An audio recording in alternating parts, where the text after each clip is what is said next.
Sa atong pagkaymugso ning kalibutan, gikaluhaan at ang daan sa atong suliran. Ang suliran mo'y kabahin sa itong inadlang panginabuhian. Aba na doon ay suliran nga dili mo mapasan nga ikaw ra. Nan nga ikaw ra. Nagkinahanglan kag katabang aron sa pagsulbad ni ini. Nagkinahanglan kag kahayag na mo'y mulamdag sa imong unahuna. Ug tungod ni ini, natawag kini nga atong tulumanon nga naguluhan. Kini ang akong suliran. Kini ang akong suliran. Mga minugbong duwa nga matapos lang sa usa ka hugna. Mga kinutlog gikan sa mga suwat sa mga minahal namong tigpaminaw. Busa kung aduna kamoy suliran nga naggumon karon sa inyong galamhan. Suwata ka na og ipadala ning atong tulumanon. Kini ang akong suliran. Aron kabuhatan ka na og duwa sa kahanginan og pagatambagan sa mga bulawanang hunahuna. Kini ang akong suliran. Kini ang akong suliran. Sinumat ni Teresa Tirul Soria, ubos sa direksyon ni Ingrid Miss Iver Tudaso. Dalit kaninyo sa RMN Drama. Recorded by X Thunder Gaming.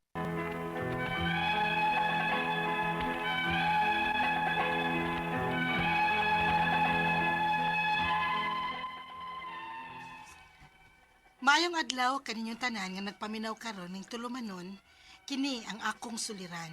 Ilabi na kaninyo Dr. ni Ubra ug Attorney Elaine Bathan. Ingon man sa mga artista nga maghatag og kinabuhi ning akong suwat suliran.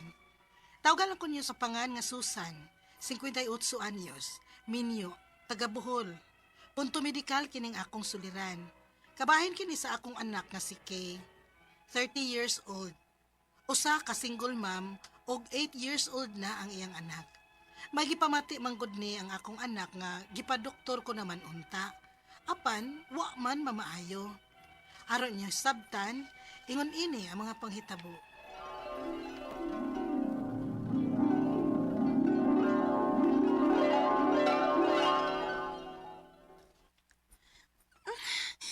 Ma, sakit na sa akong kilid o tiyan. Unsa? Maapil na pagsakit ang akong likod. Naunsagit ka ni Maoy. Ay, ikaw man sad good. Sige kaon ang mga pinirito. Kung dili piniritong manok, piniritong isda o baboy. Pirmi lang uga ng imong pagkaon. Dili man ka mukaon og utan. Luod man gud ang utan nun, Maoy. Hilom oy, luod ba oroy? Hain na noon tong mo'y makaayo sa inyong lawas, mo'y luod para ninyo. Bisa lang unta mo higo pa na lang og sabaw ba? Na, labaw na. Kay ka na imong utan man no, naagi perming kamunggay. Nga, lantuhan dyan ko ana, oy. Ay, kanimo. Mao na diha. Hain tong maoy maayong kaunon para makapahimsog sa atong lawas. Dili ka. Maoy dili ninyo ganahan kaunon. Og na, napakinaiyan nimo ay. Nga dili ka ayaw hinginom og tubig. Sige lang inom anang soft drinks. Tubig! Maoy maayong imnon. Nasamot. Oh, mo inom magud kong tubig, ma. Pero di parehas anang imo nga diyot-diyot lang mag-inom og tubig. Lain kay ang bation ako sa kuntiyan, anak Maoy. Murag magbutod sa sige na kong inom og tubig. Da, bahala ka, oy. Dili ka manggod mo patuo sultihan. Kaniadto sa bata pa ka nga, tambagan gid mo na mo og inom og tubig. Kay sige kag magmuo anong tagdugay ka makalibang. O, awa na ron, no? Nagmuo ka na sab sa sakit sa imong tiyan. Unsaon ni ako, Maoy? Ay, ambot nimo. Kay maura man gihapon ka og maisultihan. Di ka man gihapon mo patuo. Ma?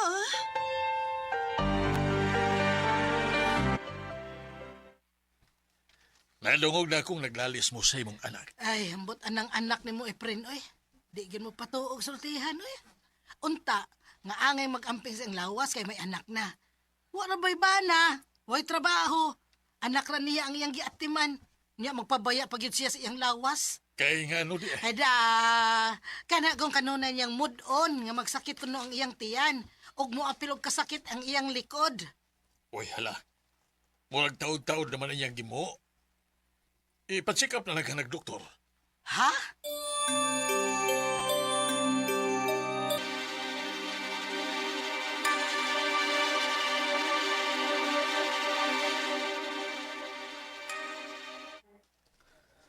May akong nakita sa results sa mga laboratory na may PCOS ang pasyente.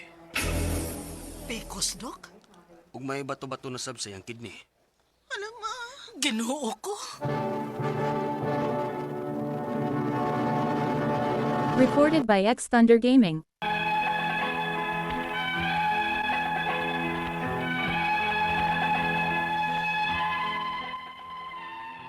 Kaniadto pa sa bata paning akong anak nga maglisod gyud ni siya og paggawa sa iyang hugaw. Pero ingon sa iyang pidya, okay naman kuno. Muinom lang og daghang tubig aron dili gahi nga malibang. Ang problema niya kay dili pod hinginom og tubig bataa. Unya, Kumusta naman ang inyong pagpa-check up ni Kay sa doktor? niresulta na ang kagahi sa iyang Magtumar nagtambar sud sa usa ka buwan. Ha? Kay usam din ang sakita. Pikos ko no, og sakit sa kidney. Unsa? May sakit sa kidney kini si Kay? Sa iya na ng kagahig lagi. Imbes ka tubig unta ang imnon, humagkaon, soft drinks man. Hay, Ang resulta, sakit na. Sakit sa kidney. May bato na sa kidney. ginoo ko ni mo Kay. Di mo ko tingon anak ka grabe pa. Ha? Hadlok po ni si mama. Uy, Ay, maubitay po ang sa doktor ni mo, day. lagi. Pero di pa kay grabe. Mauman ka ding dili ra operahan. Tambal lang kay posible pang mahili sa tambal. Maayo lang unta. Kaya kinahanglan magpakalig-on ka para sa imong anak. Kay wala ba kay bana? Ma,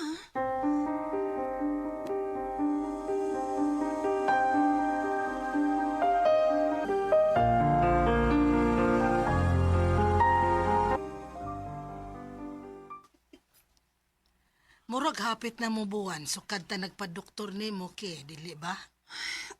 oh ma. Nya, kumusta naman imong pamati, day? Mura ko may kaayuhan ma. Uy, maura man kay hapon. Unsa? Basig sayop lang tong doktor siyang pagtanaw sa akong sakit, ma. Maong wa mo igo ang tambal nga iyang giresita. Ha? Tuwain ninyo og pa-second opinion. Unsa, do?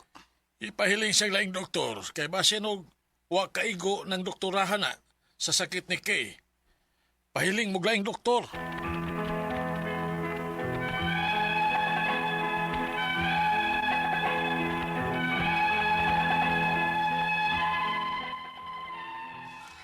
Nabalaka ko aning bata kay angka na lagi, uway bana.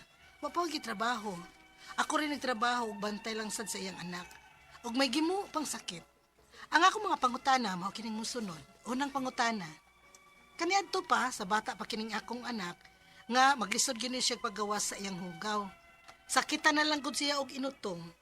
Mao ba kini ang hinungdan nga may pikos siya? Ikaduhang pangutana. Kung dili man na maoy hinungdan, unsa man di ay nga may pikos man siya. Karon lang ka ni sakita human siya makaanak. Delikado na ba siyang manganak ug usab? Ikatulong pangutana, may bato sad siya sa kidney. Unsa man sa hinungdan ini? Tungod ba ni nga magsigil lang siya og kaon sa mga oil foods sama anang mga pinirito ug ang pagsigi niya og inom og soft drinks? Ikaw pa to katapos ang pangutana. May mga tambal naman siyang gitumar sud sa usa ka buwan. Apan, wa man gihapon siya mamaayo. Maayo ka ha nga magpa-second opinion mi o mupahiling mi og laing doktor? Palihog, tabangi og tambagi ko. Kini ang akong suliran, Susan. Mayong adlaw mga suking tigpaminaw dinhi sa atong programa kini ang akong suliran. Once again, ani na sa bako si Dr. Rene Obra makig-uban kaninyo karong adlaw. Ako motambag sa inyong mga medical problem, kay medical doctor man ako, psychological, emotional, behavioral, kay usa man ako ka psychiatrist o mga drug related nga mga problema kay usa man ako ka drug addiction specialist. Klase-klaseng pamaagi sa pagpadala sa mga sulat-suliran ri kanamo. Pwede kayo padala sa mong email suliran_612@yahoo.com or sa atong Facebook account kini ang akong suliran official writers page o driba sa mong buhatan sa 3rd floor Jose R. Martinez Building, Osmeña Boulevard, ning Dakbayan sa Sugbo. Ang atong makutlo nga pagtulunan karong adlaw, akong baliko ni according to Father Aloy, no? In contentment, we discover the quiet joy of trusting God's provision. Kontento ra gud ta. Nya na may plano ang Ginoo nganong mao ni dagan sa panghitabo sa atong palibot, no? Okay, so ang atong magtatampo karong adlaw si Susan, 48 years old, sumasabati kayo sa drama, taga Bohol. Single mom ni si Susan, unya dako na niyang anak, sa niyang anak 8 years old na, no? Kuan ni siya. Kaning maabat yun sa ingon ganina na ay kidney stone, taga Bohol, no? Musta man day mga taga Bohol? Sa may musta si Dr. Botch? Dr. Botch alis na, Panty alis na. Mga Abilia family diya sa Santo Rosario, Inabanga, Bohol. Nakapamista ba ako na sa inyo long time ago. Musta naman si Engineer Henrito Abilia. Ma'am Mabel 5 Sanyel sa Tagbilaran City. Merry Christmas ninyo da, ma'am. O mga all over Bohol, no? Daghan di na ko maka-remember mga pangalan. Si ko anday, si Porfirio Lim sa Bohol, Nabanga, no? Ug si Galulo sa Cagayan de Oro City, namdom na bubugo. Okay, so naot nga okay ran kinabuhi na to, So unang pangutana ni Susan, no? Ako laguning paningkamutan sa, no? Matubag na ko ni imong pangutana. Kani adto pa sa bata paning akong anak.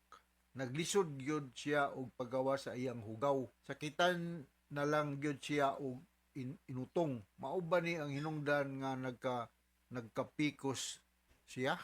PCOS, no? Polycystic Ovarian Syndrome. Ang actually kining PCOS, Ma'am Susan, ang hinungdan ani wa gyud klaro, unknown ang hinungdan ani. Pero gituhuan nga tungod ni siya sa abnormal hormonal level sa usa ka babae. So mag-start ni siya usually mga 11, 12, pero kining imo 8 sayo pa sa no. So naa ni siya inunta kwan hormonal problem ni siya sa mga babae. So naay gamay nga cyst sa ovaries, irregular nya usay ang iyang naong magkadaghang bugas-bugas, nya na pinag-ultrasound ay mga cyst sa kwan ovary, no? This can cause stress, or mood problem to anybody nga naa ni gituhuan ako nga abnormal hormonal level ang hinungdan nganong nagka-PCOS ning imong bata kung na-diagnose confirm ba gyud nga PCOS, no? Sunod nga concern kung dili man maoy hinungdan unsa man di ay hinungdan nga may PCOS man siya, karon lang kaha ning sakita human siya makaanak, delikado ba siyang manganak og usab? Ako nag-ingon, ang kining PCOS, hormonal na sila, unya naani siya sa mahitabo sa mga childbearing age ng mga babae, kasagaran, unya ang treatment ani magdepende sa inunta mga simptoma nga gi-manifest, no? Maka-cause ni siya og maka-cause ni siya tagas nga blood pressure, heart problem, unya dali siya magka-develop og type 2 diabetes kung naay mga ingaaning problema. So, dili man gini siya mawa, usually lifelong man ni siya. So kung magkabuntis siya balik, high risk gyud tinuod. High risk akong gibutay delikado, depende na sa inunta kuan sa imong ubigay ni kung unsa po iyang ikatambag kay sa akong nahibalaan maka-complicate ko sa pregnancy kung naay mga cyst diya sa ovary na daghan, no? Na confirm through ultrasound diagnosis, no? Konsulta lang siguro gyud kag ubigay nino sa Susan sa Bohol. Daghang mo mga ubigay ni practicing da sa Bohol. I do not know kung naba ka sa Tagbilaran City. So ang babae nga magbuntis nga naa siya PCOS, medyo complicated, no? But the signs and symptoms siya ani ma-manage naman. So digit siya parihasa ka ng mga uban nga mga buntis na way ingon ani nga na diha nagtubo sud sa iyang uterus, no? So maka-expect ka nga mga mag-irregular iyang menstruation o niya naapod siya mood swing, mag-mood swing ni siya. So mo na ako ika-komentaryo sa ikaduhan yung pangutana. Katulong pangutana, may bato sab siya sa kidney.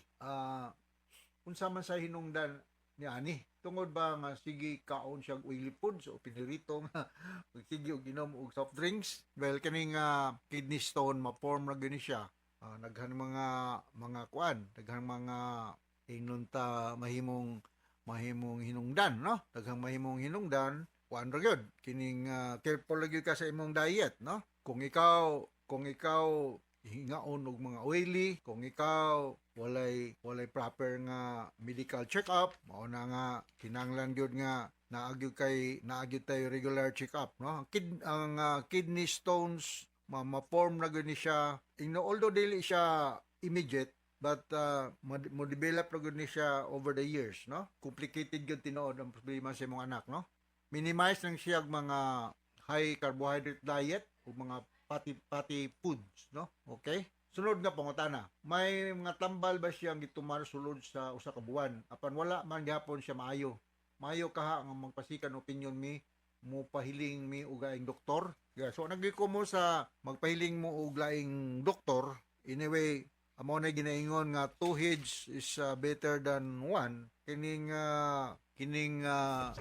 doktor manggod, kami mga doktor, ang among management magdepende manggod pod sa ingnon ta resulta sa laboratory, no? So mangayo lang taglaing opinion sa laing nga doktor. So gitawag man ni namo sa mong pagtuon ning kidney stones o calculi or unsa pa ning laing mahinungdom ka nephrolithiasis, no? Maka-cause niya lower back pain, stomach discomfort, nya kung na kay kidney stone mo develop kag nausea, vomiting, uban na ni mahilantan, magkurog, nya naay dugo sa imong ihi. So mao na akong kaistorya, no? So sa may mga kanang pagkaon nga likayan, maglikay lang kag mga processed foods, na? Or mga dilata kay dili maayo siya. Unsa may mga tiliman doon sa katao na ay problema sa kidney, ha? Mangatol yang panit. Ya ang iyang ihi murag baho nga prutas, ha? Ya muburot, musulin ang iyang mga extremities, dali mag-cramps.